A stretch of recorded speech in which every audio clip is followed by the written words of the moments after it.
नमस्ते। आज के इस ताज़ा और काफ़ी दिलचस्प विश्लेषण में हम दो अहम विषयों पर बात करने वाले हैं। पहले हम तेज़ी से अप्रैल 2026 के कुछ टॉप करंट अफेयर्स को कवर करेंगे और उसके बाद संयुक्त राष्ट्र यानी यूनाइटेड नेशंस के इतिहास और उसके स्ट्रक्चर पर एक शानदार मास्टर क्लास करेंगे। तो चलिए सीधे विषय पर आते हैं। आज का हमारा एजेंडा एकदम क्लियर है। पहले फटाफट कुछ जरूरी राष्ट्रीय करंट अफेयर्स और विज्ञान व खेल जगत की अपडेट्स। उसके बाद हमारा मेन फोकस होगा संयुक्त राष्ट्र, उसके परिचय, इतिहास और संरचना पर। तो चलिए बिना किसी देरी के शुरू करते हैं हमारा पहला सेक्शन, अप्रैल 2026 के प्रमुख राष्ट्रीय करंट अफेयर्स। अब ये जो नंबर 5 है ना, ये भारत के लिए एक बहुत बड़ा माइलस्टोन है। लेटेस्ट डेटा के हिसाब से भारत अब दुनिया में डिफेंस यानी रक्षा पर खर्च करने वाला 5वां सबसे बड़ा देश बन गया है। सोचिए, यह देश की बढ़ती सैन्य ताकत और सुरक्षा को लेकर हमारी प्राथमिकताओं का एक सीधा और मजबूत सबूत है। और अब जरा इस बड़े से नंबर को देखिए, पूरे 13,000 करोड़ रुपए। ये कोई छोटा अमाउंट नहीं है। आंध्र प्रदेश सरकार ने भारत का सबसे बड़ा मशरूम उत्पादक राज्य बनने के लिए इतना भारी भरकम मशरूम मिशन लॉन्च किया है। सच में वहां की लोकल इकोनॉमी को बूस्ट करने का ये एक बहुत ही सॉलिड और एम्बिशियस कदम है। नेशनल न्यूज़ के बाद आइए अब तेजी से देखते हैं विज्ञान और खेल जगत में अभी क्या कुछ नया और रिकॉर्ड तोड़ हो रहा है। क्रिकेट फैंस के लिए तो ये एकदम कमाल की खबर है। विराट कोहली ने आईपीएल में पूरे 9,000 रन का जादुई आंकड़ा पार कर लिया है। जी हाँ, ऐसा करने वाले वो दुनिया के बिल्कुल पहले खिलाड़ी बन गए हैं। मतलब उनकी कंसिस्टेंसी और टैलेंट का तो वाकई कोई जवाब ही नहीं है। खेल के मैदान से निकलकर अब सीधा चलते हैं स्पेस की तरफ। नासा अपना रोमन स्पेस टेलीस्कोप लॉन्च करने की जोरों से तैयारी कर रहा है। इसका मेन काम क्या है? ब्रह्मांड के उस रहस्यमय हिस्से की जांच करना जिसे हम डार्क मैटर कहते हैं। साइंटिफिक कम्युनिटी को इस टेलीस्कोप से कई उलझे हुए सवालों के जवाब मिलने की उम्मीद है। अब देखिए, एक तरफ देश अपनी सुरक्षा पर इतना भारी खर्च कर रहे हैं जैसा हमने भारत के केस में देखा, और दुनिया भर में इतनी सारी जटिल समस्याएं भी हैं। तो ऐसे में दिमाग में एक सवाल जरूर आता है, आखिर अंतर्राष्ट्रीय शांति और सुरक्षा बनाए रखने की ये जो असली जिम्मेदारी है वो है किसकी? और ऐतिहासिक तौर पर इसका सीधा सा जवाब है संयुक्त राष्ट्र। आइए इस विशाल अंतर्राष्ट्रीय संगठन के परिचय से अपनी डीप डाइव शुरू करते हैं। सबसे पहले तो इसके स्केल को समझना बहुत जरूरी है। 1945 में बना ये संगठन आज 193 मेंबर स्टेट्स यानी सदस्य देशों को एक साथ जोड़ता है। साथ ही इसमें 2 ऑब्जर्वर स्टेट्स भी हैं। न्यूयॉर्क शहर में इसका हेडक्वार्टर है, और सबसे दिलचस्प बात, यहाँ का सारा काम 6 अलग-अलग ऑफिशियल भाषाओं में होता है। ये सच में एक ग्लोबल मंच है। लेकिन अब ये संगठन आज इतना बड़ा कैसे बना?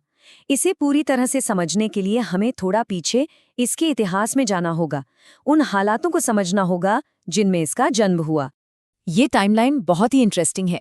1941 से पहले जो लीग ऑफ नेशंस था वो विश्व युद्ध रोकने में पूरी तरह फेल हो गया था।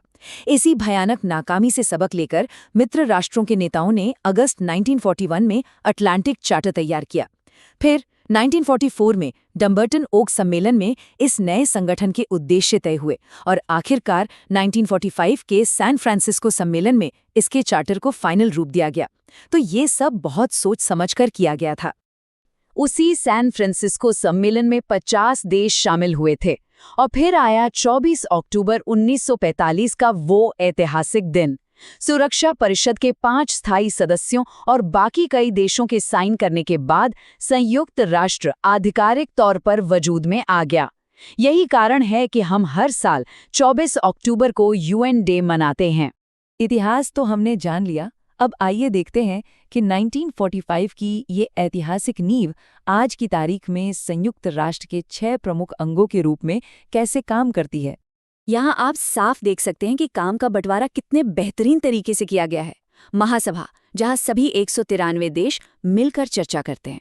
सुरक्षा परिषद, जो दुनिया में शांति व्यवस्था देखती है। सचिवालय, जो सारा प्रशासनिक काम संभालता है। अंतर्राष्ट्रीय न्यायालय, जो पूरी दुनिया का कोर्ट है। इकोसॉग, ग्लोबल इकोनॉमी और सोशल मामले संभालता है। और फिर है ट्रस्टीशिप परिषद। हर एक अंग का अपना एक बहुत ही क्लियर रोल है। लेकिन अगर हम सबसे पावरफुल अंग यानी सुरक्षा परिषद को जूम इन करके देखें तो पावर का एक अलग ही खेल नजर आता है। इसमें टोटल 15 मेंबर होते हैं, लेकिन केवल 5 देशों के पास परमानेंट वीटो पावर है। मतलब ये 5 देश किसी भी प्रस्ताव को अकेले रोक सकते हैं। बाकी जो 10 मेंबर हैं वो सिर्फ 2-2 साल के लिए चुने जाते हैं। इंटरनेशनल डिप्लोमेसी का असली पावर डायनामिक्स यहीं से कंट्रोल होता है। और एग्जाम्स के लिए एक बहुत ही ज़रूरी ज्योग्राफिकल फैक्ट याद रखिएगा। संयुक्त राष्ट्र के लगभग सभी मुख्य अंग अमेरिका के न्यूयॉर्क में ही हैं, लेकिन जो अंतर्राष्ट्रीय न्यायालय यानी आईसीजे है, वो इकलौता ऐसा अंग है जो न्यूयॉर्क से बाहर नीदरलैंड के द हेग शहर में है। ये एक बहुत ही इम्पॉर्टेंट एक्सेप्शन है जो अक्सर पूछा जाता है।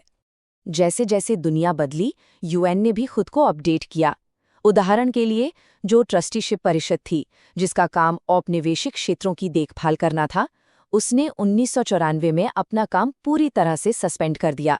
ऐसा इसलिए हुआ क्योंकि उनका आखिरी इलाका पलाओ तब आज़ाद हो गया था। अपना असली मकसद पूरा होने के बाद इसका ऑपरेशंस भी रुक गया। तो हमने देखा कि यूएन ने खुद को पहले भी वक्त के साथ बदला है, लेकिन सेक्रेटरी जनरल एंटोनियो गुटेरेस ने हाल ही में चेतावनी दी है कि 2020 के इस दशक में यूएन एक बहुत बड़े वित्तीय संकट का सामना कर रहा है। तो ऐसे में जाते जाते ये सोचने वाली बात है, क्या 1945 में बना ये ऐतिहासिक ढांचा खुद को इतनी तेजी से बदल पाएगा कि वो आधुनिक युग के इस भयंकर संकट से बच सके? इस बारे में जरूर सोचेगा। इसी सवाल के साथ आज का हमारा ये एक्सप्लेनर यहीं समाप्त होता है।